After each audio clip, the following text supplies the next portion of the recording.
बच्चों, जोशी टारगेट में आप सबका स्वागत है। आज हम लोग पी ब्लॉक एलिमेंट के अपनी सेकेंड वीडियो में ग्रुप 15 की केमिकल प्रॉपर्टी का डिस्कशन करेंगे। सबसे पहले आती है अब आपकी property anomalous property of nitrogen. बहुत इंपॉर्टेंट है, आपको याद रखना है कि नाइट्रोजन एनामेलस मतलब नाइट्रोजन अपने ग्रुप में अलग क्यों है, डिफरेंट क्यों है। It is called the anomalous, थोड़ा सा डिफरेंट इन नेचर अपनी फैमिली से।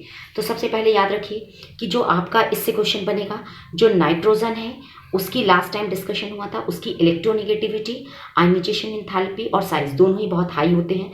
Y? Because D block absent. और इसे फॉर्मेशन कैसी करते हैं बॉन्डिंग की? पी पाई बॉन्ड फॉर्म करते हैं। जबकि बाकी आपके सब क्या बनाते हैं? डी पाई या डी पाई पी पाई बॉन्ड बनाते हैं। ध्यान दीजिएगा, nitrogen form the P pi bond और सिंगल बॉन्डेड फॉर्म जनरेट करते हैं, ट्रिपल बॉन्ड जनरेट करते हैं। सिंगल बॉन्ड में इसकी स्टेबिलिटी लो होती है। जबकि हम बात करें फॉस्फोरस, आर्सेनिक, एंटीमनी, ये सिंगल बॉन्ड में एग्जिस्ट करते हैं और इनकी स्टेबिलिटी हाई होती है। ठीक है, दूसरी चीज़ ध्यान दीजिएगा, जो नाइट्रोजन है आपका, यहाँ पे बात हो रही है, नाइट्रोजन अगर सिंगल बॉन्ड बना रहा है is a weaker then the single P pi phosphorus bond because of a high inter-electronic repulsion of the non-bonding electrons। ध्यान दीजिएगा, नाइट्रोजन सिंगल बॉन्ड में स्टेबल नहीं है। क्यों नहीं स्टेबल है? क्योंकि इनकी बॉन्डिंग ट्रिपल बॉन्ड से सेटिस्फाइड होती है और यहाँ पे ये वीकर्स हो जाते हैं। जबकि पी ऑलरेडी P4 स्ट्रक्चर्स बनाते हैं and it will be satisfied by the single bonded, तो इनकी स्टेबिलिटी में कोई चेंजेस नहीं आते हैं। दूसरी चीज़, ये हम लोगों का डिस्कशन पहले ही हो चुका था, अंडरलाइन कर लीजिएगा, nitrogen can not form D pi P pi bond.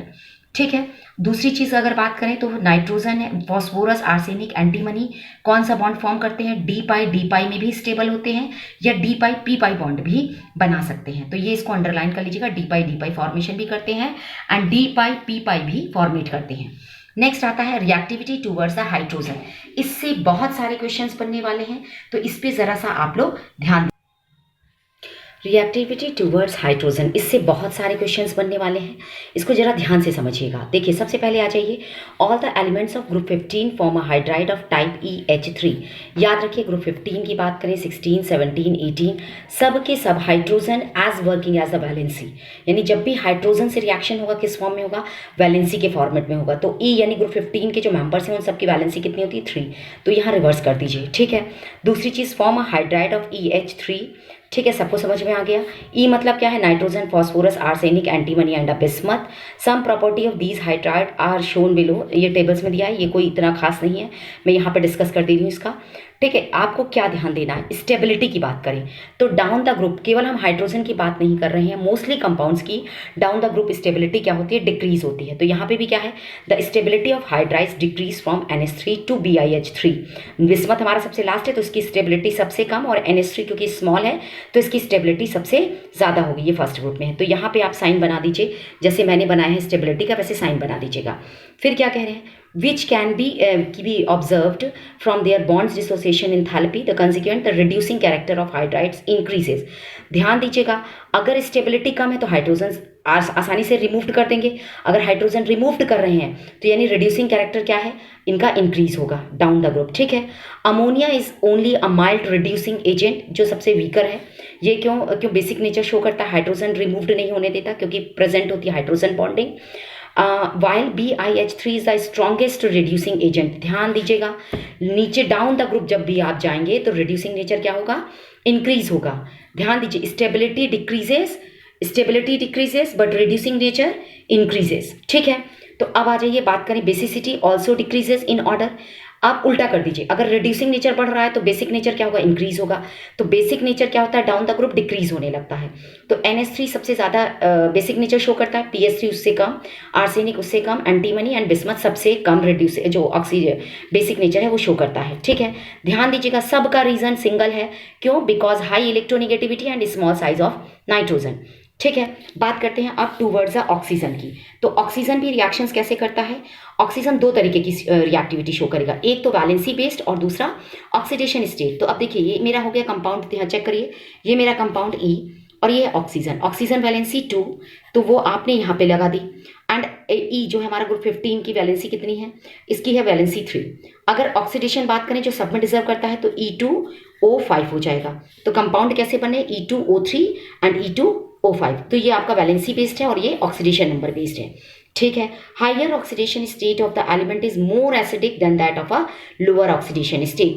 तो अभी आपने पीछे नीचे ही पढ़ा है, ऊपर ही पढ़ा है। डाउन द ग्रुप में आपका नीचे जब जाते हैं तो रिड्यूसिंग एज की रिएक्टिविटी क्या होती है, बढ़ जाती है। तो वही कंडीशन आपने यहाँ पे कहा है, अगर रिड्यूसिंग नेचर बढ़ रहा है तो ऑक्सीडेशन स्टेट क्या होगी, यानी कि वो कम होती जाएगी। तो क्या कह रहा है, higher oxidation state of the element is more acidic than that of the lower oxidation state. इसको ध्यान दीजिएगा, more acidic nature it means lower oxidation state. तो the type of E2O3 of nitrogen and phosphorus are purely acidic। ध्यान दीजिएगा, अब reactivity समझिए। हमारा ये नॉन मेटल है, तो नॉन मेटल हमेशा एसिडिक नेचर शो करते हैं। फिर आता है आपका आर्सेनिक और एंटीमनी, ये मेरे मेटेलॉइड्स थे, तो ये बनाएंगे एम्फोटेरिक कंपाउंड्स। और बिस्मथ हमारा कैसा था, बिस्मथ हमारा मेटल था, तो ये आपका प्रीडोमिनेंट बेसिक बनाएंगे, ठीक है। ध्यान दीजिएगा, reactivity towards halogen same as valency based reactions होगा, यानी एक्स हेलोजन मतलब क्लोरीन, ब्रोमीन, आयोडीन कुछ भी हो सकते हैं। इनकी वैलेंसी क्या होती है, ये आपकी होती है EX3 और ऑक्सीडेशन नंबर हेलोजन का तो 1 हो गया, बट E का क्या होता है 3 वैलेंसी, और ऑक्सीडेशन नंबर कितना होता है 5। तो दोनों कंपाउंड बना सकते हैं EX3 और EX5। बट नाइट्रोजन क्या बनाएगा, only EX3। Why, because D block absent. तो अब देखिए इसमें क्या कह रहा है, the series of the halides EX3 and EX5 nitrogen does not form pentahalides due to non availability of the d orbitals, ठीक है, in its valence shell. Pentahalides are more covalent than trihalides. बहुत important है। अब देखिए सभी को पता है कि अगर पेंटा मतलब कितना बना रहा है, अगर मैं ये कहूँ P के ले लेती हूँ 5 PCl5 एंड PCl3, मैम वो तो समझ ही में आ रहा है, ये 5 बॉन्ड बना रहा है, कोवैलेंट बना रहा है, ये 5 बना रहा है, ये 3 बना रहा है, तो जितने ज़्यादा कोवैलेंट बॉन्ड उतना ज़्यादा कोवैलेंट नेचर। तो अब मगर यहाँ पे आपको एक रीज़न देना है, तो वहाँ पे बॉन्डिंग से नहीं दिया जाता है, पोलराइजिंग पावर से दिया जाता है। जिसकी मोर पोलराइजिंग पावर होगी उसका जो है कोवैलेंट कैरेक्टर मोर होगा। तो मोर पोलराइजिंग पावर किस पे डिपेंड करेगी, as totally based in the oxidation number, ठीक है। तो more polarising power, more covalent character, it means the PCl5 show the more polarising power, so it will be a more covalent character. चलिए अब इसके बाद हम करते हैं, ये बहुत इंपॉर्टेंट है, only NF3 is known as to be stable. जो हमारा हेलोजन कंपाउंड्स है, हेलोजन में के नाइट्रोजन सिर्फ और सिर्फ फ्लोराइड्स के साथ स्टेबल है, बाकी सबके साथ उतनी स्टेबल कंडीशन जो है वो ट्राईहेलाइड्स में भी शो नहीं करता है। तो ये आप याद कर लीजिए, बहुत इंपॉर्टेंट क्वेश्चन है, ये बनेगा ही बनेगा पार्ट आपका टिक मार्किंग का। फिर आता है reactivity towards the metals. Metal से रिएक्टिविटी में बस आपको क्या ध्यान देना है, इसमें ध्यान दिए चीज़ आपको देनी है, चाहे मेरा कोई भी कंपाउंड्स हो, आपको इंटरचेंजेस कर देने हैं valency. All these elements react with metals to form their binary compounds exhibit as a -3 oxidation state. Okay? ये बाइनरी कंपाउंड्स बना रहे हैं, आप चेक करिए, nitrogen 2, phosphorus 2, arsenic this is the 2, and antimony this is the 2, magnesium bismuth के साथ as a 2। आपको क्या करना है, रिएक्टिविटी मेटल्स के साथ always it will B show in the binary form, यानी 2 फॉर्म जनरेट करेंगे, ठीक है। अब हम बात करते हैं the value of dinitrogen and some index question. Index question के पहले बात कर लेते हैं why are the pentahalides of phosphorus, arsenic, antimony, bismuth are more covalent than their a trihalides. अभी मैंने बोला more polarising power show the more covalent character. Why is BiH3 is the strongest reducing agent amongst all the hydride of the group 15? BiH3 is a more strongest reducing agent. Why?